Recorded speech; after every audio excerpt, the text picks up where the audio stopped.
Hello everyone. इस video में हम डिस्कस करेंगे HPSC PGT फिजिक्स का जो सब्जेक्टिव पेपर था उसका क्वेश्चन नंबर 10। क्वेश्चन नंबर 10 क्या कहता है, ये आया था 4 + 4 + 2 में।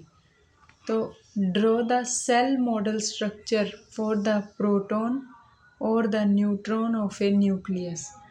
पहले तो सेल मॉडल स्ट्रक्चर बनाना है प्रोटॉन के लिए, न्यूट्रॉन के लिए, न्यूक्लियस में। 4 मार्क्स में है। फिर 4 मार्क्स में क्या है, find the total spin and parity for the ground state of sulphur. Spin निकालनी है, पेरिटी निकालनी है based on single particle shell model. फिर 2 मार्क्स में क्या है, also find the electric quadrupole movement of this sulphur nucleus using the collective model. Start करते हैं। सबसे पहले क्या पूछा है कि हमें क्या निकालनी है, प्रोटॉन और न्यूट्रॉन के लिए, दोनों के लिए हमें थोड़ा सा स्ट्रक्चर बना के दिखाना है। तो सेल मॉडल स्ट्रक्चर क्या है सल्फर के लिए, द न्यूक्लियस सल्फर जिसका चार्ज है 16, मास है 33, has number of proton 16, mass number है 33, न्यूट्रॉन का नंबर कितना है 33 - 16 जो कि क्या है 17। अब स्टार्ट करते हैं पहले प्रोटॉन के लिए। प्रोटॉन है 16 है, फुलफिल है सारे। तो प्रोटॉन के लिए सबको पता ही होगा सेल मॉडल के बारे में कैसे फील करते हैं। तो हम सबसे पहले फील करते हैं इसमें। तो स्टेट है 1s 1/2। इसको थोड़ा सा याद कर ऐसे करते हैं, अगर यहाँ 1 है तो ये 2, यहाँ 3 है तो 4, 1 है तो 2। तो 1s 1/2 यानी कि 2, इसमें यानी कि 2 प्रोटॉन फुलफिल हो गए। फिर 1p 3/2 वाली स्टेट है, पहले हायर वाली लिखते हैं फिर लोअर वाली। तो 3 4, तो 4 प्रोटॉन इसमें आ गए।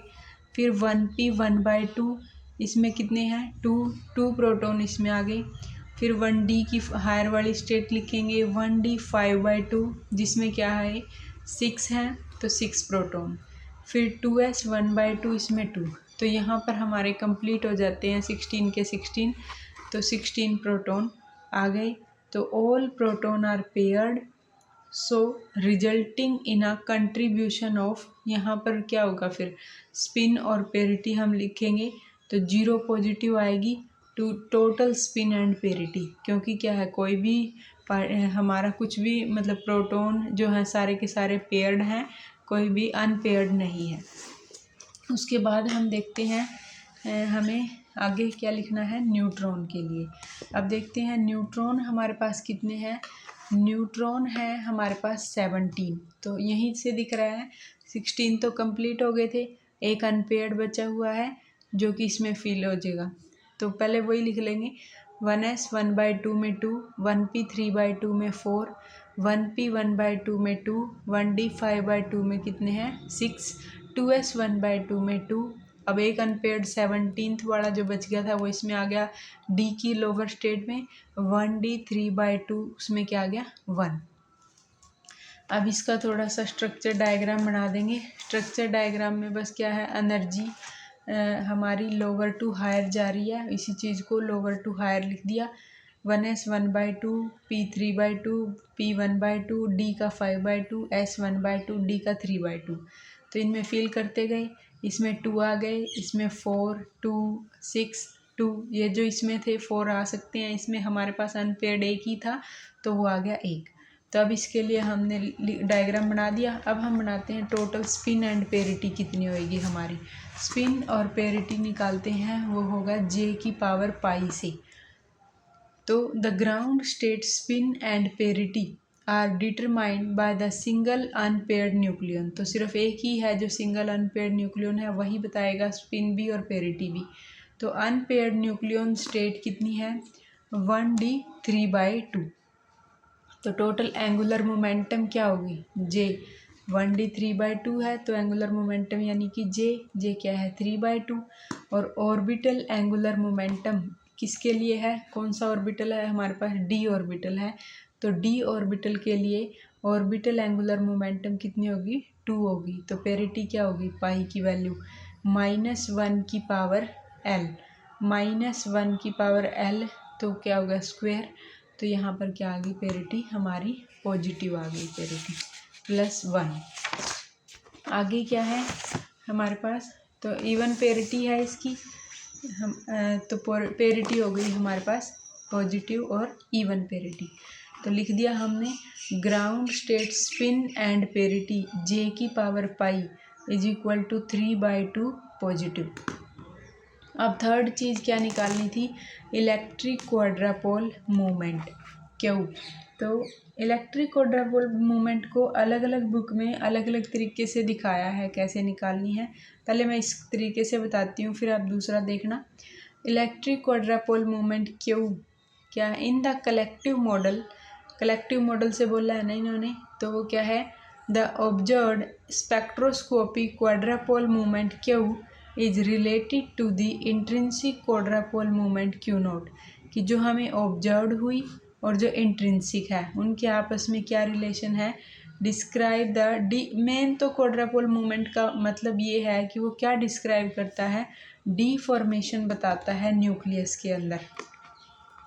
For an odd atomic mass nucleus, जिसका एटॉमिक मास ओड है, जैसे 17 था, तो with spin I in its ground state, और स्पिन मान ले उसकी आई है ग्राउंड स्टेट में, तो यहाँ हमारे केस में 3/2 है जैसे, तो उसके लिए कैसे लिखते हैं, with the where the projection K = I is Q = I × 2I - 1 by I + 1 × 2I + 3 × Q0।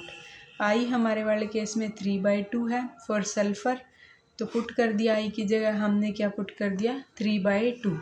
3/2 put किया, 3/2 × 2 × 3/2 - 1 3/2 + 1 2 × 3/2 + 3 Q0। सोल्व किया तो ये आ गया 3/15 Q0 और 1/5 Q0। फिर सिंगल पार्टिकल सेल मॉडल के अकॉर्डिंग वो क्या कहता है, सिंगल पार्टिकल सेल मॉडल से जब प्रिडिक्ट किया तो Q की जो वैल्यू आती है वो अप्रोक्सीमेटली 0 के इक्वल आती है फॉर ए न्यूट्रॉन के केस में, सिंस इट इज़ अनचार्ज, क्योंकि वो अनचार्ज है। द कलेक्टिव मॉडल एक्सप्लेन करता है कि नॉन जीरो मेजर्ड वैल्यू, उसके अकॉर्डिंग वैल्यू जो आई वो नॉन जीरो है, उसकी वैल्यू कितनी आई है -0.064 बार। क्यों, by the fact that the valence neutron polarise, वो क्या कहता है कि जो वैलेंस के न्यूट्रॉन है वो पोलराइज करते हैं and D Pharm the charge proton core, और जो चार्ज प्रोटॉन कोर है और उसको डीफॉर्म कर देते हैं, creating an overall nuclear deformation. तो यहाँ से क्या हो जाता है, ओवरऑल न्यूक्लियर की डीफॉर्मेशन हो जाती है। हमारे डीफॉर्मेशन हो गई, यही दिखाना था क्वाड्रापोल मूवमेंट में। अब हम इस क्वेश्चन को थोड़ा सा एक तरीके से और देखते हैं, ऐसे भी लिख के आ सकते हो आप इसको। पहले इन्होंने जैसे पूछा था कि न्यूट्रॉन प्रोटॉन के लिए आप सेल मॉडल बनाओ, तो ऐसे लिख दो कि जैसे अगर फर्स्ट सेल में है तो ऐसे लिखो, वहाँ तक भी ठीक था, अगर इस तरीके से करते हो तो ये भी सही है। तो पहले फर्स्ट सेल में लिख लिया, जैसे फर्स्ट सेल में सारे लिख लिए कि 1s 1/2 फर्स्ट सेल का है, 1 1 1 लिख लिया, 1p 3/2, 1d 5/2, 1f 7/2। फिर हमने लिखा p का पहले हायर वाला फिर लोअर वाला, 1p 1/2, 1d 5/2, फिर 1d 3/2, फिर 1f 7/2, 1f 5/2। l बताओ, इसके लिए l की वैल्यू 0 है और j की वैल्यू यहाँ लिखी हुई है 1/2। इसके लिए l की वैल्यू 1 है, j की वैल्यू एक 3/2 एक 1/2, 5/2 3/2। l यहाँ पर कितना है, d के लिए 2, j हमारा 5/2 और 3/2, f है 7/2 5/2, l कितना है 3, तो j है ये वाली वैल्यू।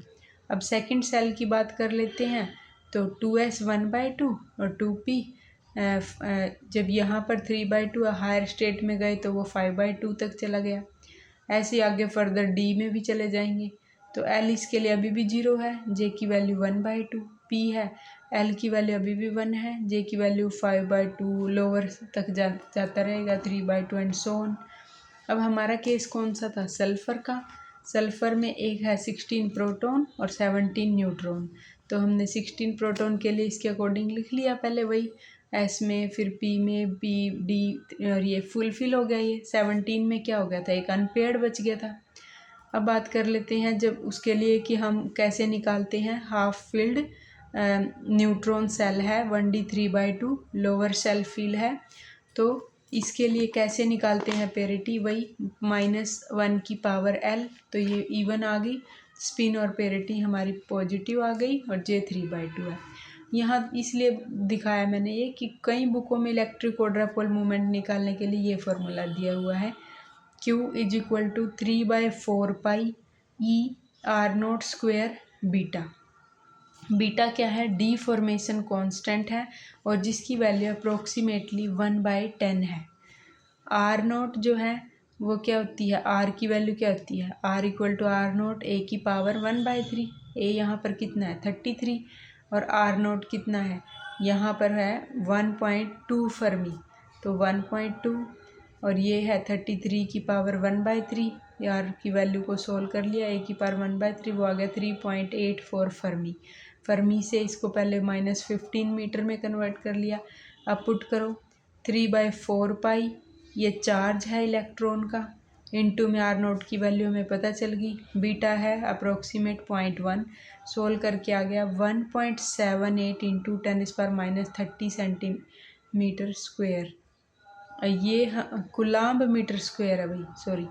तो या तो इस तरीके से करो इलेक्ट्रिक क्वाड्रपोल मूवमेंट, ये भी ठीक है और वो भी ठीक है, आप दोनों तरीक़ों से कर सकते हैं। तो ये हमारा हो गया कंप्लीट क्वेश्चन सेल मॉडल वाला।